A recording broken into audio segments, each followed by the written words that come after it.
घुंघरू जो किसी इंसान की कला को निखारने में चार चांद लगाते हैं, वही किसी इंसान की जान को भी खतरे में डाल सकते हैं।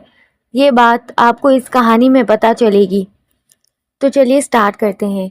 ये बात उन दिनों की है जब मैं 9वीं कक्षा में पढ़ता था। तब मेरी उम्र 14 साल थी। कुछ समय मैं अपनी फैमिली के साथ रहता था। मेरी फैमिली मम्मी, पापा और छोटी बहन भी थी। मेरे पापा गवर्नमेंट की नौकरी करते थे, इसीलिए हमें सरकारी क्वार्टर्स में ही रहना पड़ता था। जब मेरे पापा का प्रमोशन हुआ था, तब हमने उस कॉलोनी में एक बड़ा सा फ्लैट ले लिया। उसके बाद हम नए फ्लैट में शिफ्ट हो गए। मैं बहुत ही खुश था क्योंकि मैं सोच रहा था कि मैं अपना एक अलग से कमरा लूँगा। पता नहीं क्यों, जिस दिन से हम उस घर में रहने के लिए गए, तब से मुझे उस घर में अजीबोगरीब बेचैनी महसूस होने लगी।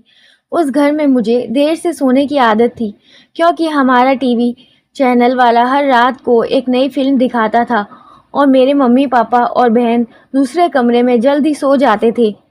शुरू-शुरू में तो सब कुछ ठीक था, लेकिन अचानक मुझे एक रात को जब अपने बेड पर बैठकर मूवी देख रहा था, तो अचानक मुझे रूम के बाहर किसी की आवाज़ सुनाई दी। मुझे लगा कि मम्मी यहाँ पानी पीने के लिए उठी होगी। मैंने ध्यान नहीं दिया, लेकिन मैंने टीवी का आवाज़ थोड़ा धीमा कर दिया। लेकिन 4 से 5 मिनट के बाद फिर से वही आवाज़ आने लगी। वह आवाज़ किसी औरत के चलते हुए पायल की आवाज़ थी, जैसे कि बिल्कुल ऐसे ही आवाज़ आ रही थी। मैंने टीवी की आवाज़ बिल्कुल बंद कर दी, लेकिन बाहर से वही आवाज़ आ रही थी। ये आवाज़ सुनकर मेरे शरीर के रोंगटे खड़े हो गए। आवाज़ लगातार आ रही थी और 4 से 5 सेकंड के लिए सुनाई देती थी, उसके बाद बंद हो जाती। बाद में 3 से 4 मिनट के बाद फिर से यही छन-छन की आवाज़ आती, जैसे कि कोई भारी पायल पहनकर चल रहा हो। मेरा दिल ज़ोर-ज़ोर से धड़कने लगा। ऐसा लग रहा था कि अभी मेरा हृदय छाती से बाहर आ जाएगा। मैंने सोचा कि अपने मम्मी-पापा को भी उठाकर उनसे सारी बातें कह दूँ। बाद में मैंने हिम्मत करके दरवाज़ा खोला तो अचानक वही आवाज़ सुनाई दी। उस समय वही आवाज़ बिल्कुल मेरे सामने से आ रही थी। ऐसा लग रहा था कि कोई नई परिणति स्त्री चलकर मेरे पास आ रही हो, लेकिन सिर्फ़ आवाज़ ही आ रही थी। सामने कोई भी नहीं दिख रहा था और आवाज़ बिल्कुल स्पष्ट सुनाई दे रही थी।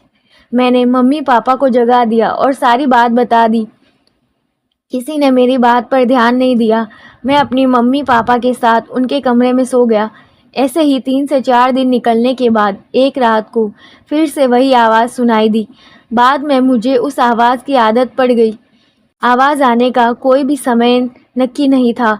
कभी-कभी वह आवाज़ 10 बजे या फिर साढ़े 10 बजे भी आती थी, परंतु एक बात तो पक्की थी कि वो आवाज़ सिर्फ़ मुझे ही सुनाई दे रही थी और दूसरा किसी को नहीं।